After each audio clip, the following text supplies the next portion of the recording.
नमस्कार मित्रों, स्वागत है आपका हमारे यूट्यूब चैनल एग्ज़ाम आइडिया में। दोस्तों, आप इस चैनल पर अगर नया हैं तो इस चैनल को सब्सक्राइब कर लीजिए। दोस्तों, आज हम लोग पढ़ेंगे ज्वालामुखी नाम क्यों पड़ा, इसके मुख से आग निकलती हो, ठीक है। और ज्वालामुखी के विस्फोट में क्या मिलता है? मैग्मा, गैस, राख, धुआं, कंकड़, पत्थर आदि।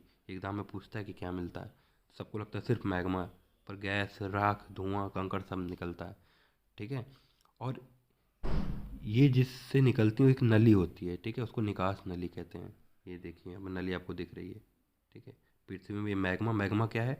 चट्टान जब गर्म होकर पिघल जाती है तो गर्म चट्टान, पिघली हुई चट्टान को मैग्मा कहते हैं। और मैग्मा जब पृथ्वी पर बाहर आता है तो उसको लावा बोलते हैं। तो मैग्मा पाइप के रास्ते से ऊपर आएगा, और ये जो मुंह है, ठीक है, जो ज्वालामुखी का मुख है, उसको विवर या छिद्र, इसको इंग्लिश में क्रेटर क्या बोलते हैं? क्रिएटर, या हिंदी में व्यूअर बोलते हैं, ठीक है। ये बुक में है। ये आपको पीडीएफ चाहिए होगी तो हमारे टेलीग्राम ग्रुप को ज्वाइन कर लीजिएगा। तो ये व्यूअर, क्रिएटर, ठीक है। तो कभी कभी क्या होता है, मान लीजिए ज्वालामुखी विस्फोट हुआ, ठीक है। ऐसे कुछ है, ज्वालामुखी है, मैं बनाने की कोशिश करता हूँ। हाँ, इसका मुख है। हाँ, ये ज्वालामुखी है, विस्फोट हुआ, ठीक है, खूब। और विस्फोट होने के बाद कुछ साल तक ये शांत रहा। तो इसका जो मुख है, मुख पे मान लीजिए बारिश के दौरान कुछ पानी वानी इकट्ठा हो गया तो एक तरीके से एक झील बन जाती है। इसको क्रेटर झील का निर्माण, इसका क्रेटर झील इसको बोलते हैं, ठीक है। और कई कई बार मान लीजिए ज्वालामुखी है, मान लीजिए यही ज्वालामुखी है, ठीक है। इससे बार बार लावा निकलता गया, ये कई बार, हर साल इसका एक कई बार विस्फोट होता था। तो होते होते होते उससे इसका लावा एक जगह इकट्ठा हो गया। इकट्ठा होते तो मान लीजिए कुछ शंकु का ऐसे उसका आकृति बन गई। तो इसी को ज्वालामुखी पर्वत भी कहते हैं, ठीक है। पर्वत का, जैसे आप एक मान लीजिए देखते हैं, आप कूड़ा एक जगह फेंके, फिर कूड़ा फेंकते गए फेंकते गए फेंकते गए फेंकते गए उसी जगह पे, तो क्या होता है, पहाड़ जैसी आकृति ले लेती है। तो ऐसा कुछ यहाँ भी होता है। ज्वालामुखी विस्फोट हर साल हर महीने होता गया होता गया होता गया, तो एक समय बाद वो ज्वालामुखी पर्वत का निर्माण ले लेती है। ऐसे ही मान लीजिए कभी कभी मान लीजिए ऐसा हो, ये धरती है, ठीक है, इसमें दरार पड़ गई। मान लीजिए धरती है, ये यहाँ ये बीच की दरार है, ठीक है।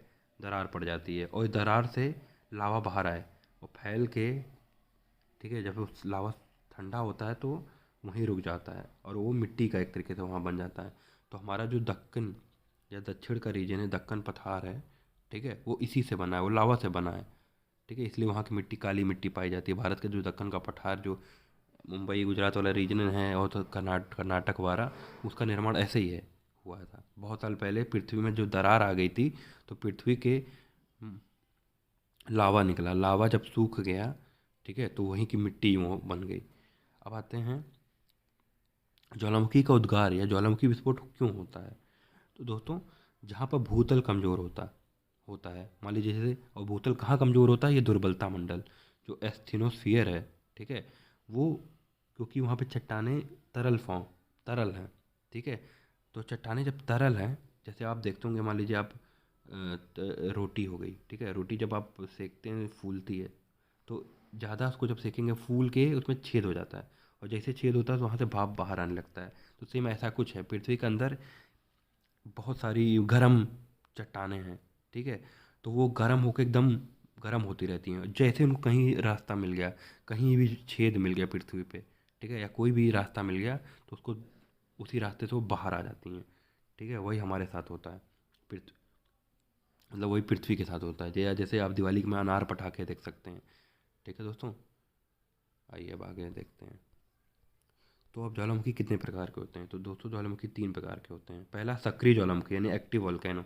ये क्या होता है? ये हमेशा क्रियाशील है, ये हर साल समझिए इसमें विस्फोट होता रहता है। जैसे इटली का एटना, यो स्ट्रोम्बोली, इस नाम याद रखिए, ये एग्जाम में बहुत पूछता है, इटली का एटना और स्ट्रोम्बोली।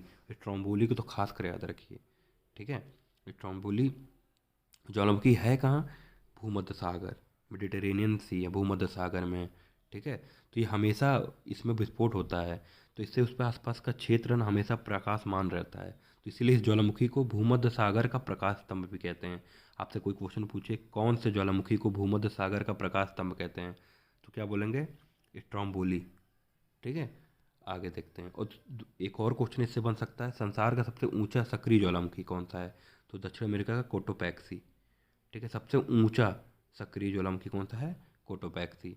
फिर आता है सुप्त ज्वालामुखी। अब नाम से क्लियर है, सुप्त, ये डॉर्मेंट, यानी इसमें कभी कभार विस्फोट होगा। ठीक है, एक बार हो गया फिर 20 साल बाद होगा, ऐसे मतलब बहुत टाइम लेके विस्फोट होता है। जैसे जापान का फ्यूजियामा, इटली का विसुवियस। ठीक है।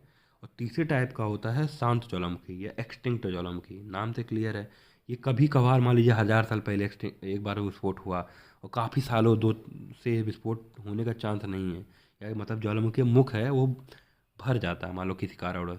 ठीक है, तो इसका जो क्रेटर यानी जो मुख होता है उसमें भर जाएगा, भर गया, और उसी में मान लीजिए पानी इकट्ठा होकर झील बन गई। तो इस टाइप के जो ज्वालामुखी होते हैं इनको शांत ज्वालामुखी कहते हैं। जैसे म्यांमार का पोपा, पोपा कहाँ है, म्यांमार में। अमेरिका का ओरेगन राज्य की क्रेटर झील भी एक तरीके से इसी के ही उदाहरण है। और अब देखते हैं विश्व के प्रमुख ज्वालामुखी। एटना और विसुवियस इटली के हैं, फ्यूजियामा जापान का है, पोपा म्यांमार का है, बैरन भारत का, याद करिए बैरन किसका है, भारत का, मेयोन किसका है, फिलीपींस का, क्राकाटाओ किसका है, इंडोनेशिया का। ठीक है। अब आते हैं ज्वालामुखी के क्षेत्र देखते हैं। ज्वालामुखी और भूकंप के प्रमुख 3 क्षेत्र हैं। पहला परिप्रशांत महासागर की पेटी, दूसरा मध्य महाद्वीप, और तीसरा मध्य अटलांटिक। ठीक है। अब परिप्रशांत महासागर की पेटी कौन सी है, जैसे ये प्रशांत महासागर है, तो इसकी ये जो इसकी परिपेटी है। ठीक है, ये ये ज्वालामुखी क्षेत्र बहुत है।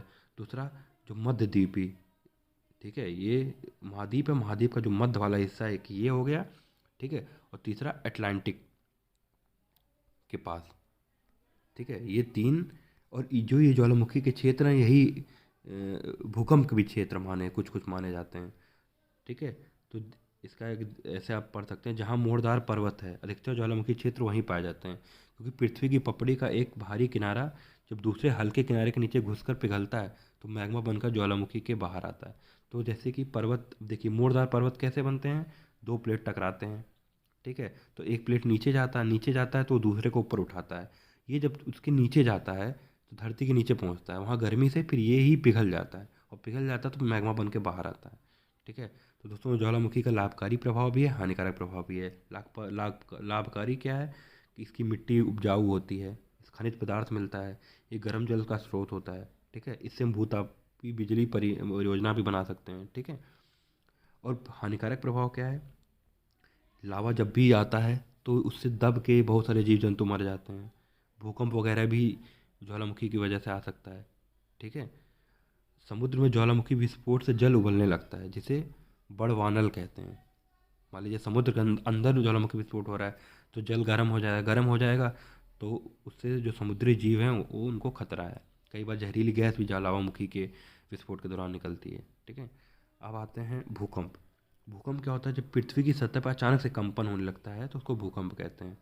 ठीक है, और यह भी स्थल मंडल प्लेटों के गति का ही परिणाम है। ठीक है, तो जब पृथ्वी की मतलब कंपन होती है तो जिस स्थान पर सबसे पहले कंपन उत्पन्न होता है उसको बोलते हैं भूकंप उद्गम, जहाँ उद्गम उसको फोकस। ठीक है, तो मान लीजिए धरती के अंदर कहीं पे हुआ, मान लीजिए ये जैसे कि मैं, ठीक है, ये भूतल है और धरती के नीचे यहाँ पे कहीं पे मान लीजिए सबसे पहले कंपन स्टार्ट हुआ, तो ये यहाँ से जो इसकी तरंगे हैं पहले पृथ्वी पे पहुँचेंगी। ठीक, तो यहाँ से तो भूकंप शुरू उद्गम हुआ तो ये फोकस हो गया। ठीक है, और जब भी इसकी तरंगे सबसे पहले पृथ्वी पे पहुँचती हैं, जैसे यहाँ से भी गई, यहाँ से भी गई, यहाँ से भी पहुँची पृथ्वी पे। ठीक है, इधर भी पहुँची, तो सबसे पहले इसके ठीक ऊपर वाली यहाँ पहुँचेगी पृथ्वी पे, वो हो जाती है अधिकेंद्र। अब यहाँ पहुँचने के बाद फिर एक नई तरंग बन के उभर जाती है। वो तरंग कैसे होती है, जैसे समुद्र में आप पानी कुछ पत्थर उत्थर फेंकते तरंग बनती है ना, तो वैसा तरंग बनता है। ठीक है, तो अधिकेंद्र में सबसे ज़्यादा भूकंप का शक्ति होती है, और अधिकेंद्र से जितना दूर जाएंगे धीरे धीरे भूकंप की शक्ति या तीव्रता कम होती रहती है। अगर यही भूकंप समुद्र के अंदर आता है तो उससे समुद्र में बहुत विशाल लहरें उठती हैं, उन्हीं को सुनामी कहते हैं। ठीक है, तो अब ये देखिए, प्रशांत महासागर के चारों ओर विश्व में के लगभग 80% भूकंप आते हैं, मतलब प्रशांत महासागर के आसपास 80% भूकंप वहीं आते हैं, इसलिए इसको क्या बोलते हैं, परिप्रशांत अग्निवलय। इतना भूकंप आता है तो इसलिए इसको नाम ही रख दिया गया परिप्रशांत अग्निवलय। ठीक है, इसके अलावा दूसरा सबसे प्रमुख जगह कहाँ पे जहाँ पे आता है वो है महाद्वीपी पेटी। ठीक है, अंत महाद्वीपी पेटी, जिसमें भारत का भी पहाड़ी क्षेत्र, ये हिमालय वगैरह वाला क्षेत्र आता है। अब ये भूकंप से बचाव कैसे करना है, तो ये दोस्तों ये सब तो आप किताब वगैरह में पढ़ लेंगे। अब आइए हम लोग क्वेश्चन देखते हैं, इसको मिलाना है। ये पहले आप ट्राई करिए, फिर मैं बताता हूँ। देखिए जैसे एटना, एटना इसमें भ्रंश घाटी नहीं, वलित पर्वत सबसे ऊंचा ज्वालामुखी की इटली, तो दोस्तों एटना जाएगा इटली के साथ। चलो ये इसको मिला देते हैं, ये क्वेश्चन पूछेगा एग्जाम में। कोटोपैक्सी क्या है, सबसे ऊंचा ज्वालामुखी। तापी नदी क्या है, भ्रंश घाटी। और रॉकीज क्या है, वलित पर्वत। ठीक है। अब अगला क्वेश्चन, ज्वालामुखी के छिद्र को क्या कहते हैं, तो क्रेटर या विवर कहते हैं। अधिकतर भूकंप डैश महासागर के दोनों तट पे आते हैं, तो उसका आंसर होगा प्रशांत। ठीक है। स्थल मंडली प्लेटें डैश पर तैर रही हैं, बताइए दोस्तों। कितने ध्यान से आपने वीडियो देखा ये पता चल जाएगा। दोस्तों स्थल मंडली प्लेटें दुर्बलता मंडल पे तैर रही हैं। ठीक है।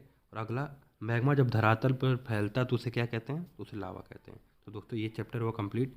इस सीरीज की तीसरी वीडियो के लिए चैनल को सब्सक्राइब कर दीजिए।